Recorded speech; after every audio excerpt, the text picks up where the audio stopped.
ગઈ 12 તારીખના રોજ 12 ઓગસ્ટના રોજ બી ડિવિઝન પોલીસ સ્ટેશનમાં એક લૂંટ વિથ અપહરણ અને મારામારીનો ગુનો દાખલ થયેલો હતો. આ ગુનામાં આરોપીને ઝડપથી પકડવા માટે માનનીય સીપી સર જયેશકુમાર દાસર અને additional CP sir Mahendra Bagadiya સરની સૂચના હતી. તો આ સૂચનાની ઇમ્પ્લિમેન્ટેશન માટે એસીપી ક્રાઇમ શ્રી ભરત બસિયાના નેતૃત્વમાં ક્રાઇમ બ્રાન્ચના પીઆઈ અને પીએસઆઈ શ્રી લાગેલા હતા. ગઈકાલે આ ગુનામાં બે આરોપી જેમાં મનીષ ઉર્ફે મોહિત ચમનભાઈ ગોહિલ અને અલબાજ ઉર્ફે રઈસ મોહમ્મદભાઈ ભાડુલા બે આરોપીઓને પકડી પાડવામાં આવેલ છે અને એક જે એમાં ત્રીજો આરોપી હતો એની શોધખોળ હાલમાં ચાલુ છે. બંને આરોપીઓને અટક કરી બી ડિવિઝન પોલીસ સ્ટેશનને સોંપી દેવામાં આવેલ છે. એમાં જે મનીષ ઉર્ફે મોહિત ચમનભાઈ ગોહિલ જે આરોપી છે એના વિરુદ્ધ અગાઉમાં 3 ગુના દાખલ થયેલા છે અને એક વખત પાસા પણ થયેલી છે. અને જે અલબાજ ઉર્ફે રઈસ મોહમ્મદભાઈ ભાડુલા જે આરોપી છે એના વિરુદ્ધ 15 ગુના દાખલ થયેલા છે અને 3 વખત પાસામાં જઈ આવેલું છે. આરોપીઓની વધારે પૂછપરછ અત્યારે ચાલુ છે.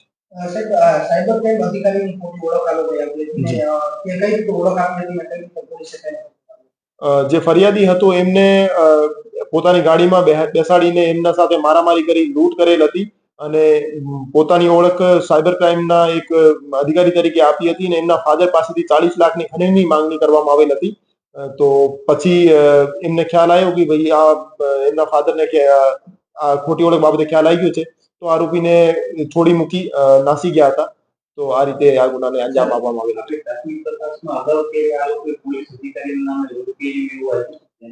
ના, હજુ સુધીની જે તપાસ છે એમાં પહેલી વખત એવું ખોટી સરકારી અધિકારીની ઓળખ આપી એવો ગુનો કરેલો છે. આ પહેલો ગુનો છે. એમાં બીએનએસની કલમ 309(6), 204, 61(2), 352, 140(2) અને 142, 308(5) અને 54 મુજબ ગુનો દાખલ કરવામાં આવેલ હતો. અમે તપાસમાં જે ફેક્ટ સામે આવશે એ મુજબ કર્મનો ઉમેરો પણ કરવામાં આવશે.